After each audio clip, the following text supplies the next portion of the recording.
ಪ್ರೀತಿಯುಳ್ಳ ದೇವ ಮಕ್ಕಳೇ, ನಿಮ್ಮೆಲ್ಲರಿಗೂ ಬೇಗನೆ ಬರಲಿಕ್ಕಿರುವ ಕ್ರಿಸ್ತೇಸುವಿನ ಮಹಿಮೆಯುಳ್ಳ ನಾಮದಲ್ಲಿ ವಂದನೆಗಳು. ಈ ದಿನ ಕೂಡ ಒಂದು ಚಿಕ್ಕ ಆತ್ಮೀಕ ಸಂದೇಶವನ್ನು ನಾವು ಧ್ಯಾನಿಸೋಣ. ಕ್ಷಮಾಪಣೆಯ ಪ್ರೀತಿ ಅಥವಾ ಪ್ರೀತಿ ಜೀವಿತವನ್ನು ಬದಲಾಯಿಸುವಂಥದ್ದಾಗಿದೆ. 1 ಕೊರಿಂಥ ಬರೆದ ಪತ್ರಿಕೆ 13ನೇ ಅಧ್ಯಾಯದಲ್ಲಿ ಪ್ರೀತಿಯ ಬಗ್ಗೆ ಒಂದು ಶ್ರೇಷ್ಠ ವಾಕ್ಯಗಳನ್ನು ನಾವು ಕಾಣಬಹುದಾಗಿದೆ. 1 ಕೊರಿಂಥ 13ನೇ ಅಧ್ಯಾಯ 1ನೇ ವಾಕ್ಯದಲ್ಲಿ ಅಪೊಸ್ತಲ ಪೌಲನು ಹೇಳ್ತಾನೆ, ನಾನು ಮನುಷ್ಯರ ಭಾಷೆಗಳನ್ನು, ದೇವದೂತರ ಭಾಷೆಗಳನ್ನು ಆಡುವವನಾದರೂ ಪ್ರೀತಿ ಇಲ್ಲದವನಾಗಿದ್ದರೆ ನಾದ ಕೊಡುವ ಕಂಚು, ಘನಿಗಣಿಸುವ ತಾಳವೂ ಆಗಿದ್ದೇನೆ. ನನಗೆ ಪ್ರವಾದನವಿರ ಇದ್ದರೂ, ಎಲ್ಲ ರಹಸ್ಯಗಳನ್ನು, ಸಕಲ ವಿಧವಾದ ವಿದ್ಯೆಯು ತಿಳಿದಿದ್ದರೂ, ಬೆಟ್ಟಗಳನ್ನು ತೆಗೆದಿಡುವುದಕ್ಕೆ ಬೇಕಾದಷ್ಟು ನಂಬಿಕೆ ಇದ್ದರೂ ನಾನು ಪ್ರೀತಿ ಇಲ್ಲದವನಾಗಿದ್ದರೆ ಏನೂ ಅಲ್ಲದವನಾಗಿದ್ದೇನೆ. ನನಗಿರುವುದೆಲ್ಲವನ್ನ ಅನ್ನದಾನ ಮಾಡಿದರೂ, ನನ್ನ ದೇಹವನ್ನು ಸುಡುವುದಕ್ಕೆ ಒಪ್ಪಿಸಿದರೂ ಪ್ರೀತಿಯು ನನಗಿಲ್ಲದಿದ್ದರೆ ನನಗೇನು ಪ್ರಯೋಜನವಾಗುವುದಿಲ್ಲ. 4ನೇ ವಚನ, ಪ್ರೀತಿ ಬಹು ತಾಳ್ಮೆಯುಳ್ಳದ್ದು, ಪ್ರೀತಿ ದಯೆ ತೋರಿಸುವುದು, ಪ್ರೀತಿ ಹೊಟ್ಟೆ ಕಿಚ್ಚು ಪಡುವುದಿಲ್ಲ, ಹೊಗಳಿಕೊಳ್ಳುವುದಿಲ್ಲ, ಉಬ್ಬಿಕೊಳ್ಳುವುದಿಲ್ಲ, ಮರ್ಯಾದೆಗೆಟ್ಟು ನಡೆಯುವುದಿಲ್ಲ, ಸ್ವಪ್ರಯೋಜನವನ್ನು ಚಿಂತಿಸುವುದಿಲ್ಲ, ಸಿಟ್ಟುಗೊಳ್ಳುವುದಿಲ್ಲ, ಅಪಕಾರವನ್ನು ಮನಸ್ಸಿನಲ್ಲಿ ಇಟ್ಟುಕೊಳ್ಳುವುದಿಲ್ಲ, ಅನ್ಯಾಯವನ್ನು ನೋಡಿ ಸಂತೋಷ ಪಡದೆ ಸತ್ಯಕ್ಕೆ ಜಯವಾಗುವಲ್ಲಿ ಸಂತೋಷ ಪಡುತ್ತದೆ, ಎಲ್ಲವನ್ನ ಅಡಗಿಸಿಕೊಳ್ಳುತ್ತದೆ, ಎಲ್ಲವನ್ನ ನಂಬುತ್ತದೆ, ಎಲ್ಲವನ್ನ ನಿರೀಕ್ಷಿಸುತ್ತದೆ, ಎಲ್ಲವನ್ನ ಸಹಿಸಿಕೊಳ್ಳುತ್ತದೆ. ಪ್ರೀತಿಯು ಎಂದಿಗೂ ಬಿದ್ದು ಹೋಗುವುದಿಲ್ಲ. ಪ್ರವಾದನೆಗಳಾದರೂ ಇಲ್ಲದಂತಾಗುವವು, ವಾಣಿಗಳು ನಿಂತು ಹೋಗುವವು, ವಿದ್ಯೆ ಇಲ್ಲದಂತಾಗುವುದು. ಅಪೂರ್ಣವಾಗಿ ತಿಳಿದುಕೊಳ್ಳುತ್ತೇವೆ, ಅಪೂರ್ಣವಾಗಿ ಪ್ರವಾದಿಸ್ತೇವೆ. ಕೊನೆಯ ವಾಕ್ಯ 13ನೇ ವಾಕ್ಯವನ್ನು ನೋಡ್ರಿ. ಹೀಗಿರುವುದರಿಂದ ನಂಬಿಕೆ, ನಿರೀಕ್ಷೆ, ಪ್ರೀತಿ ಈ 3 ನಿಲ್ಲುತ್ತವೆ. ಇವುಗಳಲ್ಲಿ ದೊಡ್ಡದು ಪ್ರೀತಿಯೇ. ಪ್ರೀತಿಯುಳ್ಳ ದೇವ ಮಕ್ಕಳೇ, ಈ ವಾಕ್ಯ ಭಾಗಗಳಲ್ಲಿ ಅಪೊಸ್ತಲನಾದ ಪೌಲನು ಪ್ರೀತಿಯ ಶ್ರೇಷ್ಠತೆಯ ಬಗ್ಗೆ ಮಾತನಾಡಿದ್ದಾನೆ. ದೈವಿಕವಾದಂಥ ಪ್ರೀತಿ ಒಬ್ಬ ಮನುಷ್ಯನನ್ನು ಬದಲಾಯಿಸ್ತದೆ. ಕತ್ತಿ ಬದಲಾಯಿಸದೇ ಇರುವಂಥ ವಿಷಯ ದೈವಿಕವಾದಂಥ ಪ್ರೀತಿ ಅದು ಬದಲಾಯಿಸ್ತದೆ. ಈ ಲೋಕವನ್ನು ಆಳುವುದಕ್ಕೆ ಅನೇಕ ರಾಜ್ಯರುಗಳು, ಅರಸರುಗಳು ಬಂದರು. ಈ ಲೋಕವನ್ನು ಹಿಡಿದಿಟ್ಟುಕೊಳ್ಳಲು ಕತ್ತಿಯಿಂದ ಯುದ್ಧ ಮಾಡಿದರು. ಆದರೆ ಅವರ ರಾಜ್ಯ ಯಾವುದೂ ಸ್ಥಿರವಾಗಲಿಲ್ಲ. ಆದರೆ ಯೇಸು ಕ್ರಿಸ್ತನು ಈ ಭೂಮಿಯ ಮೇಲೆ ಬಂದಾಗ ಆತನು ಪ್ರೀತಿಯಿಂದ ಈ ಲೋಕವನ್ನು ಗೆದ್ದನು. ಇವತ್ತಿಗೂ ಯೇಸು ಕ್ರಿಸ್ತನ ಆ ಪ್ರೀತಿಯ ನಿಮಿತ್ತವಾಗಿ ಅನೇಕ ದೇವ ಮಕ್ಕಳು ಇದ್ದಾರೆ. ಅದರ ಮುಖಾಂತರವಾಗಿ ಲೋಕದಲ್ಲಿ ದೇವರ ಕಾರ್ಯಗಳು ನಡೆಯುತ್ತಾ ಇದೆ. ಆದ್ದರಿಂದ ದೈವಿಕವಾದಂಥ ಪ್ರೀತಿ ನಮ್ಮ ಜೀವಿತದಲ್ಲಿ ಒಂದು ದೊಡ್ಡ ಬದಲಾವಣೆಯನ್ನು ತರುತ್ತದೆ. ಕ್ಷಮಾಪಣೆಯ ಪ್ರೀತಿ ಒಬ್ಬ ವ್ಯಕ್ತಿಯನ್ನು ಬದಲಾಯಿಸ್ತದೆ. ಎಷ್ಟೇ ಕಠಿಣವಾದ ಮನುಷ್ಯನಿರಲಿ, ಒಂದು ಕ್ಷಮಾಪಣೆಯ ಪ್ರೀತಿಯನ್ನು ತೋರಿಸಿ ಆ ವ್ಯಕ್ತಿ ಬದಲಾಗುತ್ತಾನೆ. ಪ್ರೀತಿಗೆ ಮರಳಾಗದೇ ಇರುವಂಥ ವ್ಯಕ್ತಿ ಯಾವನೂ ಇಲ್ಲ. ನಾನು ಹೇಳುತ್ತಾ ಇರುವಂಥದ್ದು ಒಂದು ದೈವಿಕವಾದ ಪ್ರೀತಿಯ ಕುರಿತಾಗಿ. ಹಾಗಾದರೆ ಒಂದು ಕ್ಷಮಾಪಣೆಯ ಪ್ರೀತಿ ಅಂದರೇನು? ನಾವು ಕ್ಷಮಾಪಣೆಯ ಪ್ರೀತಿಯನ್ನು ಹೇಗೆ ತೋರಿಸುವುದೆಂಬುದಕ್ಕೆ ಒಂದು ಉದಾಹರಣೆಯನ್ನು ನಾನು ನಿಮ್ಮೊಂದಿಗೆ ಹಂಚಿಕೊಳ್ಳುತ್ತೇನೆ. ನ್ಯಾನ್ಸಿ ಎಂಬಂಥ ಒಬ್ಬ ಸಹೋದರಿ ಜನಿಸಿದಾಗ ಅವಳ ತಂದೆ ತಾಯಿ ಅವನ ಸ್ನೇಹಿತನ ಮಗನಾದಂಥ ವಿಕ್ಟರ್ ಚುಂಗ್ ಎಂಬಂಥ ಒಬ್ಬ ವ್ಯಕ್ತಿ ಆ ಮಗನಿಗೆ ತಮ್ಮ ಮಗಳನ್ನು ಕೊಡುತ್ತೇನೆಂಬುದಾಗಿ ಚಿಕ್ಕ ವಯಸ್ಸಿನಲ್ಲೇ ಒಂದು ವಾಗ್ದಾನವನ್ನು ಮಾಡಿದರು. ಆ ಒಡಂಬಡಿಕೆಯನ್ನು ಮಾಡಿಕೊಂಡು ಇವರು ಚಿಕ್ಕ ವಯಸ್ಸಲ್ಲೇ ಆ 2 ಫ್ಯಾಮಿಲಿಗಳು ಇವರಿಗೆ ದೊಡ್ಡವರಾದ ಮೇಲೆ ನಮ್ಮ ಮಗಳಿಗೆ ನಿಮ್ಮ ಮಗನನ್ನು ಕೊಡ್ರಿ, ನಿಮ್ಮ ಮಗನಿಗೆ ನಮ್ಮ ಮಗಳನ್ನು ಕೊಡೋಣ ಎಂಬುದಾಗಿ ಮಾತುಕತೆ ಆದಾಗ ಆ ನ್ಯಾನ್ಸಿ ಚಿಕ್ಕ ವಯಸ್ಸಿನಲ್ಲೇ ಒಂದು ಅಪಘಾತಕ್ಕೆ ಒಳಗಾಗಿ ಮುಖಕ್ಕೆ ಪೆಟ್ಟು ಬಿದ್ದು ಅವಳ ಸುಂದರವಾದಂಥ ಮುಖ ಗಾಯದ ಕಲೆಗಳ ನಿಮಿತ್ತವಾಗಿ ಕಲೆಗಳು ಹಾಗೆ ಉಳಿದುಕೊಂಡವು. ಅವಳು ಬೆಳೆದು ಬಂದಾಗ ಅವರ ತಂದೆ ವಾಗ್ದಾನ ಮಾಡಿದ ಹಾಗೆ, ಅವನ ತಂದೆಯ ಸ್ನೇಹಿತ ವಾಗ್ದಾನ ಮಾಡಿದ ಹಾಗೆ ಆ ವಿಕ್ಟರಿಗೂ ಮತ್ತು ನ್ಯಾನ್ಸಿಗೂ ಮದುವೆಯನ್ನು ಮಾಡಲಿಕ್ಕೆ ಬಯಸಿದ್ರು. ಆದರೆ ವಿಕ್ಟರ್ಗೆ ನ್ಯಾನ್ಸಿಯನ್ನು ಮದುವೆ ಆಗಲಿಕ್ಕೆ ಇಷ್ಟ ಇಲ್ಲ. ಏಕೆಂದರೆ ಅವಳ ಅಪಘಾತದ ನಿಮಿತ್ತ ಉಂಟಾದಂಥ ಆ ಗಾಯಗಳ ನಿಮಿತ್ತವಾಗಿ ಅವಳು ಸುಂದರವಾಗಿರಲಿಲ್ಲ.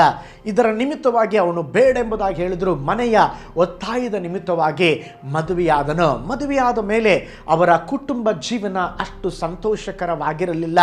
ಆದರೂ ಕೂಡ ಒಂದು ಸುಂದರವಾದ 2 ಮಕ್ಕಳು ಜನಿಸಿದರು. ಗಂಡನು ಯಾವಾಗಲೂ ಇವಳನ್ನು ಬೈಯುತ್ತಾ ಹಾಗೆ ಮಾಡುತ್ತಾ ಒಂದು ದಿನವಾದರೂ ಪ್ರೀತಿಯಿಂದ ಅವಳೊಂದಿಗೆ ಮಾತನಾಡುತ್ತಾ ಇರಲಿಲ್ಲ. ಗಂಡ ಬಹಳ ಕ್ರೂರವಾಗಿ ಆ ನ್ಯಾನ್ಸಿ ಜೊತೆ ಬಹಳವಾಗಿ ಹೊಡೆದಾಡುತ್ತಾ ಇದ್ದ. ವಿಚಿತ್ರ ಒಂದು ಟಾರ್ಚರನ್ನು ಕೊಡುತ್ತಾ ಇದ್ದ. ಆದರೆ ಅನೇಕ ದಿನಗಳ ತರುವಾಯ ಈ ವಿಕ್ಟರ್ ಅನ್ನುವನಿಗೆ ಒಂದು ಕಣ್ಣಿನ ಸಮಸ್ಯೆ ಇತ್ತು. ಚಿಕ್ಕದಾಗಿ ಪ್ರಾರಂಭವಾದಂಥ ಆ ಕಣ್ಣಿನ ಸಮಸ್ಯೆ ದೊಡ್ಡದಾಗಿ ಅವನನ್ನು ಸೀರಿಯಸ್ ಆಗಿ ಆಸ್ಪತ್ರೆಯಲ್ಲಿ ಇದ್ದನು. ಆಸ್ಪತ್ರೆಯಲ್ಲಿರುವಾಗ ಆ ಸಮಯವನ್ನು ನಾನು ಸದುಪಯೋಗ ಪಡಿಸಿಕೊಂಡು ನನ್ನ ಗಂಡನಿಗೆ ನನ್ನ ಪ್ರೀತಿಯನ್ನು ತೋರಿಸಬೇಕೆಂಬುದಾಗಿ ನ್ಯಾನ್ಸಿ ಬಯಸಿ ಪ್ರತಿ ದಿವಸ ಆಸ್ಪತ್ರೆಗೆ ಹೋಗಿ ಅವನು ಬಯಸಿದ್ದಕ್ಕಿಂತಲೂ ಚೆನ್ನಾಗಿ ಅವಳ ಗಂಡನನ್ನು ಅವಳು ಚೆನ್ನಾಗಿ ನೋಡಿಕೊಳ್ಳುತ್ತಾ ಬಂದಳು. ಅವನ ಕೆಲಸಕ್ಕೆ ಹೋಗದ ಕಾರಣವಾಗಿ ಇವಳೇ ದುಡಿದು ಪಾರ್ಟ್ ಟೈಮ್ ಕೆಲಸ ಮಾಡಿ ತನ್ನ ಕುಟುಂಬವನ್ನು ಅವನ ಆರೋಗ್ಯವನ್ನು ನೋಡುತ್ತಾ ಬಂದನು. ಹೀಗಿದ್ದರೂ ಕೂಡ ಆ ವಿಕ್ಟರ್ ಅವಳ ಹೆಂಡತಿಯನ್ನು ನ್ಯಾನ್ಸಿಯನ್ನು ಪ್ರೀತಿಸಲಿಲ್ಲ, ವಂದಿಸಲಿಲ್ಲ. ಅವಳು ಮಾಡುವ ಕಾರ್ಯಕ್ಕೆ ಪ್ರಶಂಸೆಯನ್ನು ಕೊಡಲಿಲ್ಲ. ಒಂದು ದಿನ ದೊಡ್ಡ ಜಗಳ ಮಾಡಿ ಇನ್ನು ಮುಂದೆ ನನ್ನನ್ನು ನೋಡುವುದಕ್ಕೆ ಆಸ್ಪತ್ರೆಗೆ ಬರಬೇಡ ಎಂಬುದಾಗಿ ಕೂಗಿ ಗಲಾಟೆ ಮಾಡಿ ಹೆಂಡತಿಯನ್ನು ಕಳಿಸಿಬಿಟ್ಟ. ಕಣ್ಣಿನ ಸಮಸ್ಯೆ ಆರಂಭವಾಗಿದ್ದು ಸ್ವಲ್ಪ, ಆದರೆ ಈಗ 2 ಕಣ್ಣುಗಳನ್ನು ಕಳೆದುಕೊಳ್ಳುವಂಥ ಪರಿಸ್ಥಿತಿ. 2 ಕಣ್ಣುಗಳನ್ನು ಕೂಡ ಅವನು ಕಳೆದುಕೊಂಡ. ಈಗ ನೋಡಲಿಕ್ಕೆ ಅವನಿಗೆ ಆಗೋದಿಲ್ಲ. ಆದರೆ ಕೆಲವು ದಿನಗಳ ನಂತರ ಯಾರೋ ಒಬ್ಬರು ಅವನಿಗೆ ಕಣ್ಣನ್ನು ದಾನ ಮಾಡಿದರು. ಒಂದು ಕಣ್ಣನ್ನು ಅವನಿಗೆ ಕೊಟ್ಟು ಆಸ್ಪತ್ರೆಯವರು ಆಪರೇಷನ್ ಮಾಡಿ ಅವನಿಗೆ ಮನೆಯನ್ನು ಕಳಿಸಿದಾಗ ಈಗ ಒಂದು ಕಣ್ಣು ಕಾಣುವಂಥ ಪರಿಸ್ಥಿತಿ ಬಂತು. ಮನೆಗೆ ಬಂದ ತಕ್ಷಣವಾಗಿ ಅವನು ಡೈನಿಂಗ್ ಟೇಬಲಲ್ಲಿ ಕೂತುಕೊಂಡು ಮಾತನಾಡುತ್ತಾ ಇರುವಾಗ ಮಕ್ಕಳು ಆಟವಾಡುತ್ತಾ ತಂದೆಯೊಟ್ಟಿಗೆ ಮಾತನಾಡ್ತಾ ಇದ್ರು. ಆಗ ಮಕ್ಕಳು ಆ ತಾಯಿಯನ್ನು ನೋಡಿ ಅಮ್ಮ ನೀನು ಹೇಳಲೇಬೇಕು ಅಂತ ಹೇಳಿದಾಗ ವಿಕ್ಟರ್ ಏನು ಇವರು ಈ ಥರ ಹೇಳ್ತಾರೆ ಎಂಬುದಾಗಿ ವಿಕ್ಟರ್ ಹಿಂತಿರುಗಿ ನೋಡಿದಾಗ ಅವನಿಗೆ ಶಾಕ್ ಆಯಿತು. ಕಾರಣ ಏನಂದರೆ ನ್ಯಾನ್ಸಿಗೆ ಒಂದೇ ಕಣ್ಣಿತ್ತು. ಅವಳಿಗೆ ದಾನವಾಗಿ ಕೊಟ್ಟಂಥ ಕಣ್ಣು ಬೇರೆಯವರ ಕಣ್ಣಾಗಿರಲಿಲ್ಲ. ಸ್ವಂತ ಹೆಂಡತಿ ತನ್ನ ಒಂದು ಕಣ್ಣನ್ನು ತನ್ನ ಗಂಡನಿಗೋಸ್ಕರವಾಗಿ ಅವಳು ಕೊಟ್ಟಳು. ಅವಳು ಮೌನವಾಗಿ ನಿಂತಿರುವಾಗ ಆ ದಿನ ಅವಳ ನಿಜವಾದ ಪ್ರೀತಿಯನ್ನು ವಿಕ್ಟರ್ ಅರ್ಥ ಮಾಡಿಕೊಂಡದ್ದು ಮಾತ್ರವಲ್ಲ, ಆ ದಿನದಿಂದ ಅವಳ ಹೆಂಡತಿಯನ್ನು ಪರಿಪೂರ್ಣ ಮನಸ್ಸಿನಿಂದ ಪ್ರೀತಿಸುವುದಕ್ಕೆ ಪ್ರಾರಂಭ ಮಾಡಿದ. ಇವಳ ಆ ಕ್ಷಮಾಪಣೆಯ ಪ್ರೀತಿ, ಅವನು ಗಂಡನು ಅಷ್ಟು ರೌದ್ರವಾಗಿ ಮಾತನಾಡಿದ್ರು, ಕೋಪದಿಂದ ಮಾತನಾಡಿದ್ರು, ಒಂದು ದಿವಸವಾದರೂ ಅವಳು ಎದುರು ಮಾತನಾಡಲಿಲ್ಲ. ಇವನೊಟ್ಟಿಗೆ ಜೀವನ ಮಾಡಲಿಕ್ಕೆ ಆಗೋದಿಲ್ಲ ಎಂಬುದಾಗಿ ಓಡಿ ಹೋಗಲಿಲ್ಲ. ವಿಚ್ಛೇದನೆಯನ್ನು ತೆಗೆದುಕೊಳ್ಳಿಕ್ಕೆ ಹೋಗಲಿಲ್ಲ. ಅವಳೆಲ್ಲವನ್ನ ದೀರ್ಘಕಾಲ ಸಹಿಸಿಕೊಂಡು ಕ್ಷಮಾಪಣೆಯ ಪ್ರೀತಿಯನ್ನು ತನ್ನ ಗಂಡನಿಗೆ ತೋರಿಸಿದಾಗ ಆ ಗಂಡನ ಜೀವಿತ ಕ್ಷಣ ಮಾತ್ರದಲ್ಲೇ ಬದಲಾಯಿತು. ಪ್ರೀತಿಯ ದೇವ ಮಕ್ಕಳೇ, ಪ್ರೀತಿಯ ಸಹೋದರಿಯೇ, ಒಂದು ವೇಳೆ ನಿನ್ನ ಕುಟುಂಬ ಜೀವಿತ ಸರಿ ಇರಲಿಕ್ಕಿಲ್ಲ, ಒಂದು ವೇಳೆ ನೀನು ಬಯಸುವಂಥ ಕಾರ್ಯಗಳು, ನಿನ್ನ ಕುಟುಂಬ ಜೀವಿತದಲ್ಲಿ ನೀನು ಎದುರು ನೋಡುತ್ತಾ ಇರುವ ಕಾರ್ಯಗಳು ನಡೆಯದೇ ಇರಬಹುದು. ಒಂದು ವೇಳೆ ನಾನು ಇನ್ನು ಮುಂದೆ ಬಾಳಲು ಆಗೋದಿಲ್ಲ, ನಾನು ವಿಚ್ಛೇದನೆ ಕೊಟ್ಟು ಬಿಡುತ್ತೇನೆ, ನನಗಿದು ಸಹಿಸಲು ಅಸಾಧ್ಯ ಎಂಬಂಥ ಒಂದು ಕೊನೆಯ ಪರಿಸ್ಥಿತಿಗೆ ಬಂದಿರಬಹುದು. ಯಾರು ಕೂಡ ತಕ್ಷಣದ ತೀರ್ಮಾನವನ್ನು ಮಾಡಬೇಡ್ರಿ. ನಿಮ್ಮ ಜೀವಿತದಲ್ಲಿ ದೇವರ ಚಿತ್ತ ಇದೆ, ದೇವರ ಉದ್ದೇಶ ಇದೆ. ನಿಮ್ಮ ಕ್ಷಮಾಪಣೆಯ ಪ್ರೀತಿ ಎಂಥ ಕ್ರೂರ ವ್ಯಕ್ತಿ ಇದ್ದಾರೋ ಆ ವ್ಯಕ್ತಿಯನ್ನು ಮಾರ್ಪಡಿಸಲಿಕ್ಕೆ ಸಾಧ್ಯ. ಅದಕ್ಕೆ ಒಳ್ಳೆಯ ಉದಾಹರಣೆ ನ್ಯಾನ್ಸಿ ಆಗಿದ್ದಾಳೆ. ಆದ್ದರಿಂದ ಪ್ರೀತಿಯ ದೇವ ಮಕ್ಕಳೇ, ಕ್ಷಮಾಪಣೆಯ ಪ್ರೀತಿ ಒಬ್ಬ ವ್ಯಕ್ತಿಯನ್ನು ಬದಲಾಯಿಸುವಂಥದ್ದಾಗಿದೆ. ಯೇಸುವಿನ ಕ್ಷಮಾಪಣೆಯ ಪ್ರೀತಿ ಈ ಲೋಕವನ್ನೇ ಬದಲಾಯಿಸಿರುವುದಾದರೆ ನಿನ್ನ ಕ್ಷಮಾಪಣೆಯ ಪ್ರೀತಿ ಅದು ಯಾರನ್ನಾದರೂ ಬದಲಾಯಿಸಲಿಕ್ಕೆ ಸಾಧ್ಯವಾಗಿದೆ. ಆದ್ದರಿಂದ ಕ್ಷಮಿಸೋಣ, ನಾವು ಜೀವಿಸೋಣ. ಕರ್ತನು ನಿಮ್ಮನ್ನು ಆಶೀರ್ವಾದ ಮಾಡಲಿ. ನಾವು ಪ್ರಾರ್ಥನೆ ಮಾಡೋಣ. ಪರಲೋಕದಲ್ಲಿ ವಾಸ ಮಾಡುವ ನಮ್ಮ ತಂದೆಯಾದ ದೇವರೇ, ನೀನು ಒಳ್ಳೆಯ ದೇವರು, ಒಳ್ಳೆಯದನ್ನೇ ಮಾಡುವ ದೇವರಪ್ಪ.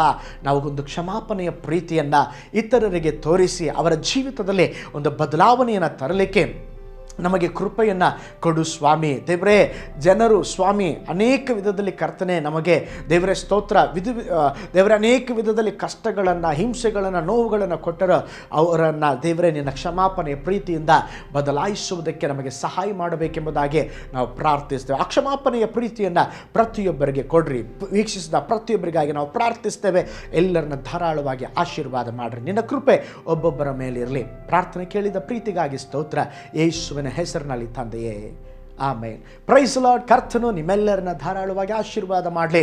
ಈ ವಿಡಿಯೋ ನಿಮಗೆ ಇಷ್ಟವಾಗಿದ್ದಲ್ಲಿ ಇತರರಿಗೆ ಇದನ್ನು ಶೇರ್ ಮಾಡಿರಿ. ಮತ್ತೊಂದು ಆತ್ಮೀಕ ಸಂದೇಶದಲ್ಲಿ ನಿಮ್ಮನ್ನು ನಾನು ಸಂಧಿಸ್ತೇನೆ, ಭೇಟಿ ಆಗ್ತಾನೆ. ಕರ್ತನು ನಿಮ್ಮನ್ನು ಆಶೀರ್ವದಿಸಲಿ. ಮೈ ಗಾಡ್ ಬ್ಲೆಸ್ ಯು ಆಲ್.